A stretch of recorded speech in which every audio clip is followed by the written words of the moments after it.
Perkenalkan, nama saya Rin Kebacerin dengan NIM 482023017.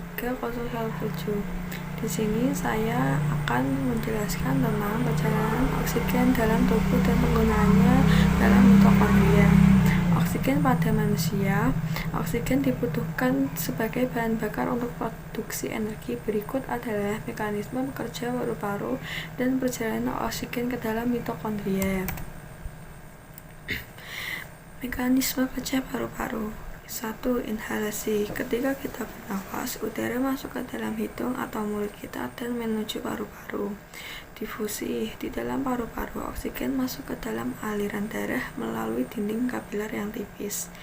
Ketiga, ekshalasi. Setelah oksigen diambil oleh sel-sel dalam tubuh, karbon dioksida sebagai produk sampingan dibawa kembali ke paru-paru dan dikeluarkan kembali melalui pernapasan.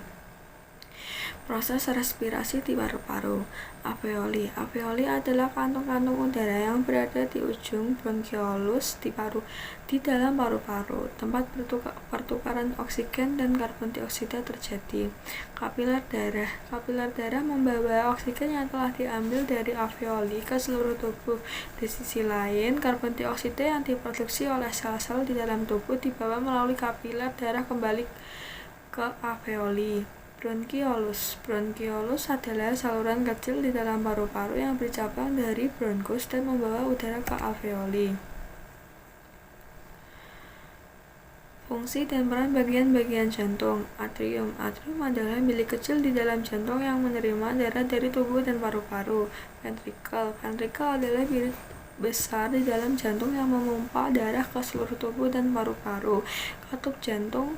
Katup jantung membantu mengatur aliran darah dari atrium ke ventrikel.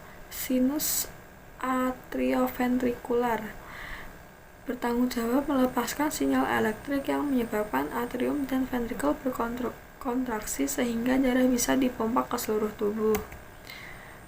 Selanjutnya, perjalanan oksigen melalui atrium dan ventrikel. Atrium, darah kaya oksigen dari paru-paru masuk ke atrium kanan. Darah kemudian dipompa melalui katup ke ventrikel kanan.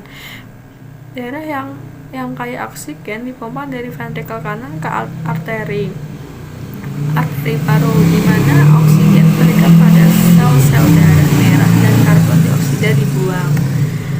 Perjalanan oksigen melalui arteri dan kapiler. Kapiler darah membawa oksigen ke seluruh tubuh dan juga membawa nutrisi ke sel-sel di dalam tubuh. Pembuluh darah terdiri dari arteri, kapiler, dan vena. Arteri membawa darah dari jantung ke seluruh tubuh. Vena membawa darah dari seluruh tubuh kembali ke jantung. Arteri dalam pembuluh darah yang membawa darah dari jantung ke seluruh tubuh. Penggunaan oksigen dalam mitokondria. Glikolisis berlangsung di sitoplasma sel memecah glukosa menjadi 2 pirufat. Ini menghasilkan 2 molekul ATP. Siklus Krebs berlangsung di dalam mitokondria, menghasilkan lebih banyak ATP, CO2, dan air sebagai produk sampingan. Transport elektron. Proses terakhir respirasi seluler yang menghasilkan sebagian besar ATP juga berlangsung di dalam mitokondria. Selanjutnya, saya akan menjelaskan tentang perjalanan karbon dioksida dari mitokondria hingga keluar dari tubuh. Produksi karbon dioksida di dalam mitokondria. Struktur mitokondria. Mitokondria adalah organel yang bertanggung jawab untuk menghasilkan energi dalam sel. Ketika molekul glukosa dipecah menjadi energi ATP, CO2 adalah produksi sampingannya. Reaksi kimia. Reaksi yang terjadi selama respirasi seluler menghasilkan elektron bebas yang bereaksi dengan ion H+ untuk menghasilkan molekul CO2. Siklus hidup. Molekul CO2 akan masuk ke dalam sel untuk diolah di dalam mitokondria dan menjadi gas buangan yang akan dikeluarkan dari tubuh. Metabolisme karbon dioksida di dalam sel. Kondestruksi molekul CO2 akan dibongkar menjadi komponen yang lebih kecil seperti karbonhidrat dan lemak. Konversi. CO2 dalam sel digunakan untuk membuat molekul yang lebih kompleks, seperti glukosa dan protein.